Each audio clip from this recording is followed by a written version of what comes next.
Good morning, Anine. I hope you're well and having a lovely day. Please could you write the date and title, Don John as villain, the second plot. For this lesson, you'll need a copy of the extract from Act 2, Scene 2 and Act 3, Scene 2, access to YouTube to watch some clips, and different coloured pens and highlighters. So do now. What do you know about Don John? Write down anything you can about him. Pause the video for about 5 minutes to do this task. So you may have written down, he's Don Pedro's half-brother. Don Pedro is the prince. Don John is the bastard, born outside of marriage. He's bitter and wants to cause problems. And he's the plain dealing villain. If you didn't get this down, please write it down now. Okay, so today's focus. Why does Don John want to cause problems? I'd like you to watch this scene summary and read Act 2, Scene 3. Write your first impressions about this scene. How is Don John presented? So, the prince versus the bastard. Remember, these two are half-brothers, and the rules of primogeniture and illegitimate children mean that only one has the title and the money. The other is known as a bastard, and only welcomed by society because his brother allows him to be. There's fierce rivalry and bitterness from Don John because of this. But why cause problems for Claudio? Claudio has become Don Pedro's right-hand man, a position that Don John sees as rightly his, perhaps. He's hurting Claudio as a way to hurt his brother, the man who has taken what is rightfully his. You could also say he is just generally very bitter, so life has been cruel to him, so he wants to be cruel to other people. So while Don Pedro is plotting to bring two people together, his brother is plotting to bring two people apart. So in this sense, they're very much diametric opposites. One is representing good, one represents evil. How is Don John shown to be the villain in the scene? So pause the video, read through it, and then spend 5 minutes making notes answering this question. So pause the video now to do that. So he wants to cross the marriage, cause a blockage or obstacle to it. He hears that the only way is not honestly, but goes ahead anyway. He wants the death of this marriage, a metaphor showing total destruction, even though he knows the people involved are innocent. The poison will lie in Don John's tongue. What he says will kill Claudio's love for Hero. He is so keen to cause spite to these people, he will try anything. So make sure you've noted that down, please. So let's move to Act 3. Remember that in between these two scenes, there's been the gulling scenes. I'd like you to watch the scene summary and then read Act 3, Scene 2. Please write down your first impressions about this scene. How is Don John presented here? Pause the video for 10 minutes to do this now. Okay, so Benedict is a changed man. Dramatic irony to create comedy. Please read the scene, then write down a list of the ways Benedict has changed since he had heard about Beatrice. Pause the video now to do this. So, he announces that he has Gallants, I am not as I have been, so he's telling everyone he's changed.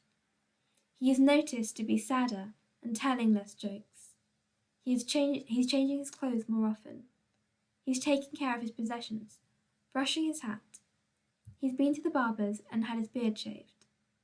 He rubs perfume on himself. He's washing his face. He's not always jesting with people. Look how quiet he is in this conversation. So if you haven't got these down, please write them down now. Don John puts the plan into action. Dramatic irony to build suspense. So pause the video to read through this passage and answer the following question. How is Don John presented in this scene? Pause the video now to read through it and make notes answering that question. So, he accepts that he is not thought of well and asks to be judged once again once they know what he knows. So he presents himself as self-aware and trying to improve. He says that he is aware his brother has helped with his marriage and so implies that he wishes to protect his honour. He lies that Hero is disloyal, dramatic irony, and he doesn't push them to act. He offers opportunity for Claudio to have proof. So once again, can you jot down notes on for what's on the slide? So Claudio's reaction. Why does he believe Don John? It doesn't take long for Claudio to be convinced. He's told he will see proof, and he immediately promises that if he finds any reason tonight, he will shame her tomorrow. Don Pedro agrees. Just as he joined in the wooing, he will join with him to disgrace her. Don John is known to have had fallouts with Don Pedro before. Claudio has been tricked once by Don John before to believe that Don John was after Hero for himself. This is a really important question. Why do they believe him and not trust in Hero's loyalty? Pause the video for about 5 minutes to read through the passage on the screen and to answer that question. So Claudio doesn't trust his own judgment and must ask his friends what they think of his potential wife. He asks Benedict his opinion of Hero in Act 1, Scene 1 before agreeing when Don Pedro says he will approach Hero for him. Don John knows that Claudio is gullible because he believed him straight away last time. He's easily convinced because he's jealous. Don Pedro is joined with Claudio in this idea of shame because he also feels embarrassed by this. He approved the match and helped Claudio to arrange it, so it's a slight on his honour if Hero turns out to be not worthy. Don't forget the context of cuckoldry. Soldiers in particular were associated with the fear of being humiliated by their wives seeking pleasure elsewhere whilst they were away from home. Remember, Claudio's knowledge of Hero is limited. He knows she's pretty, quiet, and rich, and he thought she was modest. She fulfilled all his criteria for a wife, but he doesn't even give her the chance to speak to him about this. He trusts a man's opinion over his fiancée, so that's very relevant again to context where men were regarded as more trustworthy and credible than women in all situations.